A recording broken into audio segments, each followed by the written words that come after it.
Snuck away for a secret getaway with my lover. When I came home, the house was empty, no furniture, no husband, nothing. A single envelope sat on the floor. Inside was a screenshot of my secret texts. And a divorce notice. I don't even know how to start this. I never thought I'd be the one writing a story like this. But here I am, sitting in an empty house, trying to make sense of how my entire life unraveled in just a few days. Let me just get to it. My name is Rachel, and I've been married to Mark for 10 years. We lived in a quiet suburb outside of Austin, Texas, in a home that we built together. It wasn't perfect, but it was ours. Mark was steady, reliable, predictable. He wasn't the kind of guy who forgot to pay bills. He wasn't the kind of guy who made impulsive decisions. He was the kind of guy who kept a spreadsheet for everything, from our mortgage to our grocery list. Maybe that was the problem. Somewhere along the way, predictable started to feel like suffocating. I told myself I was just restless. That it was normal to feel this way after years of routine. But then I met Daniel. Daniel was nothing like Mark. He was charming, exciting, and unpredictable in all the ways Mark wasn't. I met him at a work conference in Houston about a year ago. It started as small talk over drinks, then innocent texts, then coffee, then excuses to see him. At first, I told myself it was harmless. That I was just enjoying the attention. That I wasn't doing anything wrong. But I knew. Deep down, I knew. One thing led to another, and before I could stop myself, I was sneaking away to see him. I started telling Mark I had late meetings. Then weekend work trips. Sometimes I would drive 2 cities over just to make sure no one would see me. I was careful. So careful. I cleared texts, covered my tracks, kept things vague. And for a long time, I thought I was getting away with it. Then last week happened. Daniel suggested a real trip, just the two of us. No more sneaking around in hotels or making excuses. A full getaway. 5 days, just us. The second he said it, I hesitated. 5 days was different from an afternoon. It wasn't something I could brush off with a last-minute excuse. But then I thought about Mark. How he barely looked up when I walked through the door. How we barely talked anymore. How the only time he touched me was out of habit, not passion. So I did something I had never done before. I told him I was going on a girls' retreat. I braced myself for questions. Maybe a fight. But all he said was, okay. Have fun. That was it. No suspicion. No hesitation. No sign that he knew anything at all. So I went. And it was perfect. More than perfect. I was with someone who made me feel alive again. I wasn't Rachel, the wife with meal plans and mortgage payments. I was just me. For 5 days, I didn't think about home. I didn't think about Mark. I didn't think about anything except the way Daniel made me feel. Then I came back. The second I pulled into the driveway, I knew something was wrong. The porch light was off. It was never off. Mark always left it on for me. Even when he was annoyed with me, even when we barely spoke, the light was always on. My stomach dropped. I got out of the car and walked up the steps. The door was locked, which wasn't unusual, but when I turned the key and stepped inside, the house was empty. Not just Mark isn't home, empty. Vacant. The couch? Gone. Our bed? Gone. The photos on the wall? The rug in the living room? The dishes in the kitchen? Gone. At first, I thought I was in the wrong house. That maybe I had lost my mind or taken a wrong turn. But then I saw it. A single envelope. Lying in the middle of the floor. I felt sick. I knew before I even picked it up. My hands were shaking as I tore it open. Inside was a printed screenshot. Of my texts with Daniel. Everything. Flirty messages. Plans. I miss you. I can't wait to see you again. He's so boring, I feel like I'm suffocating. I couldn't breathe. Underneath the screenshot was a single sheet of paper. A divorce notice. At the bottom, in Mark's handwriting, were 5 words that made my blood run cold. Enjoy your new life. I already am. That was 4 days ago. Since then, I've tried calling him. No answer. No voicemail. His number is disconnected. I went to his office. He quit. I went to his gym, his favorite bar, even the diner where we had breakfast every Saturday. Nothing. I called our mutual friends. They won't tell me anything. His parents? He's doing well. You should move on. Even his social media is gone. It's like he never existed. It gets worse. I checked our bank accounts. The joint account was emptied. But he left my personal account untouched. Like a final insult. Like he wanted me to have just enough to get by, but nothing more. The mortgage? Paid off. My name? Taken off the house deed. Even my car, the one he bought in his name? Sold. I don't even know when he started planning this. How long did he know? Weeks? Months? A year?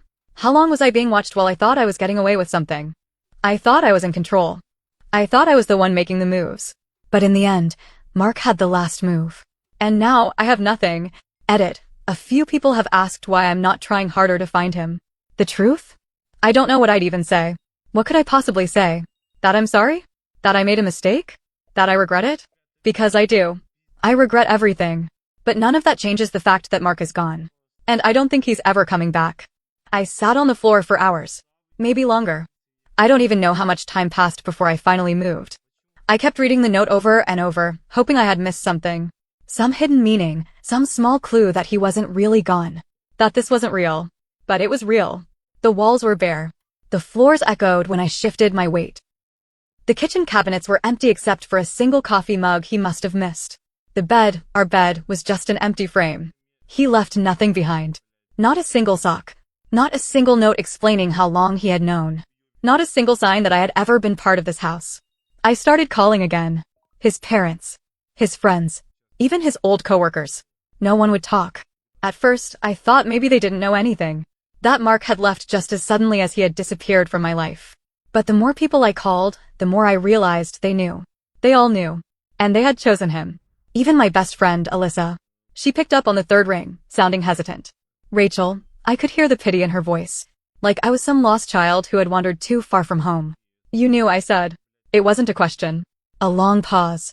I tried to warn you, she said softly. I told you not to take him for granted. I closed my eyes. I could almost hear her voice from months ago, telling me Mark was a good man. Telling me that not all men would be as kind as patient. Telling me that if I kept pushing him away, eventually, he might not come back. I had rolled my eyes back then. Told her she was overreacting. That Mark would never leave me. That I could do whatever I wanted, and he would always be there. I was so wrong. Where is he? I asked. Alyssa hesitated. Rachel, please. My voice cracked. Another pause. Then, he doesn't want to be found. My stomach twisted. I knew it. But hearing her say it made it real. He's happy, Rachel, she added. I know that's hard to hear, but he's happy. I couldn't speak. Because how do you respond to that? How do you respond when you realize the person you betrayed, the person you thought would always be waiting, has already moved on without you? I hung up. And then I cried. Not quiet tears. Not delicate sobs. I broke.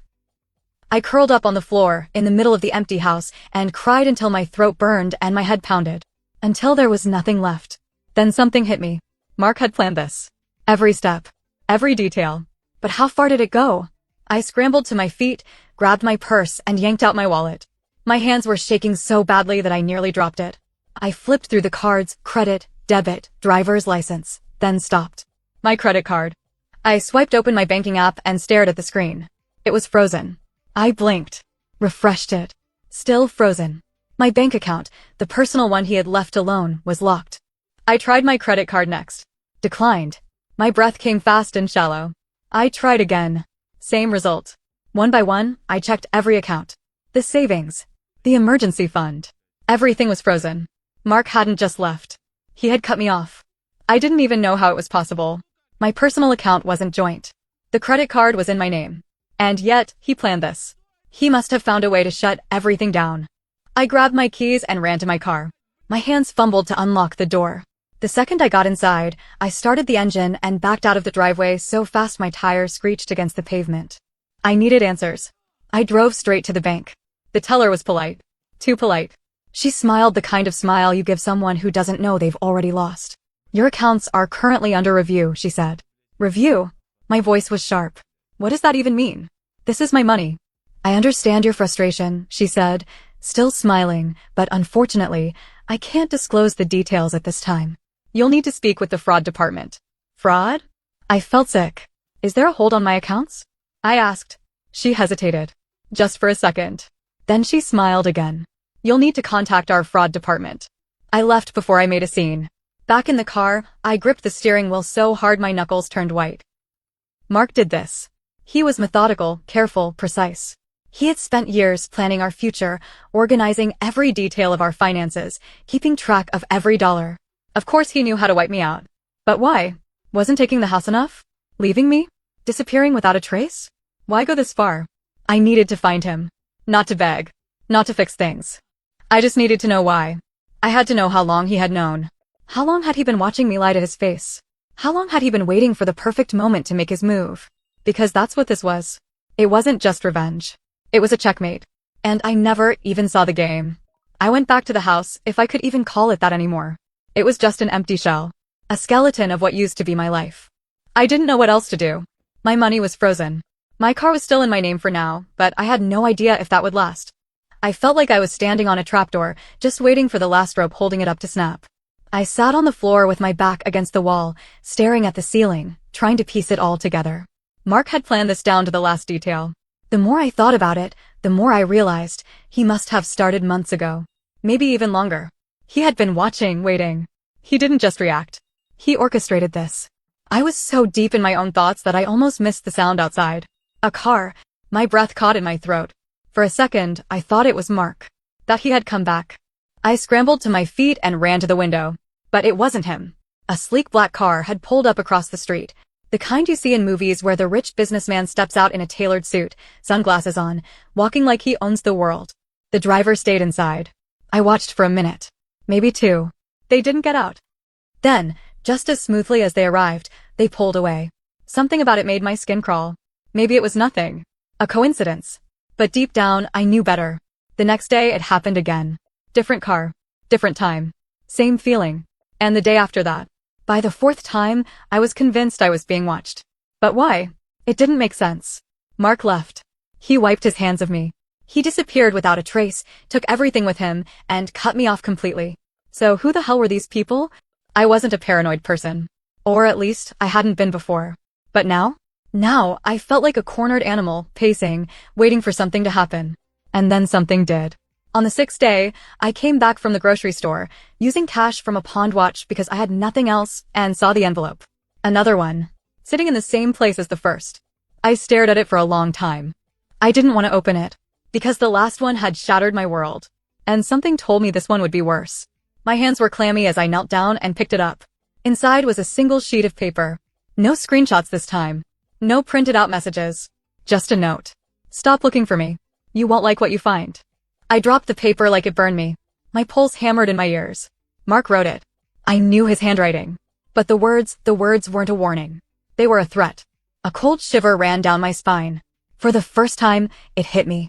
I had no idea who my husband really was. For 10 years, I thought I knew him. The kind, steady, reliable man.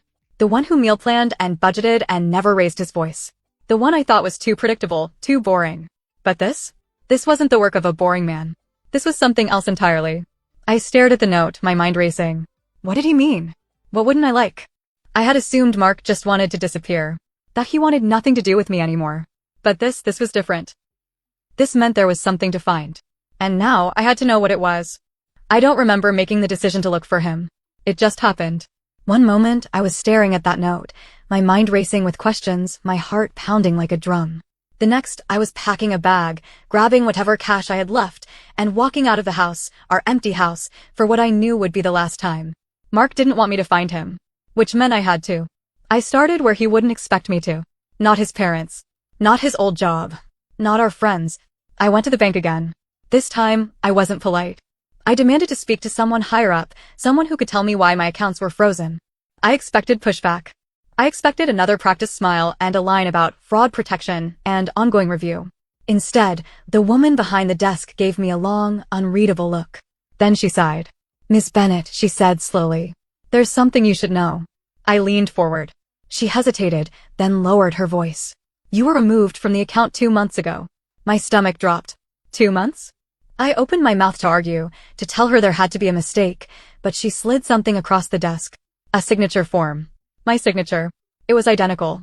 A perfect match. But I had never signed it. My fingers clenched around the paper. "This is fake." She didn't argue. She just looked at me with something almost like pity. I stood so fast my chair scraped against the floor. My head was spinning. Mark had forged my signature. Mark had planned this for months. I walked out of that bank in a daze. The pieces were starting to come together, forming a picture I didn't recognize. This wasn't just a clean break. This wasn't just revenge. This was something else. I needed to find him. Now, Alyssa caved first. She told me she didn't want to get involved.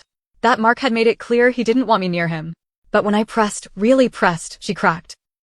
"He's in Houston," she finally admitted. That's all I know. It was enough. Houston felt different now. The last time I was here, I had been sneaking off to see Daniel, convinced I was getting away with something. Now, I was chasing down my husband, trying to figure out what the hell he had turned into. I spent 2 days searching. Hotels, rental properties, any lead I could find. Nothing. Then I got lucky. A slip-up. A tiny one. A bartender at a high-end lounge let it slip that a guy matching Mark's description had been in a few times, always alone, always paying in cash. He was staying nearby. The next day, I found him. It was a condo building. Expensive. My heart was hammering as I rode the elevator up to the top floor. This was it. I reached his door. Raised my hand. Then knocked. I expected anger. Shock. Maybe even panic. But when Mark opened the door and saw me standing there, he smiled. A slow, knowing smile. Like he had been waiting for this. "Rachel," he said, voice calm. "Took you long enough."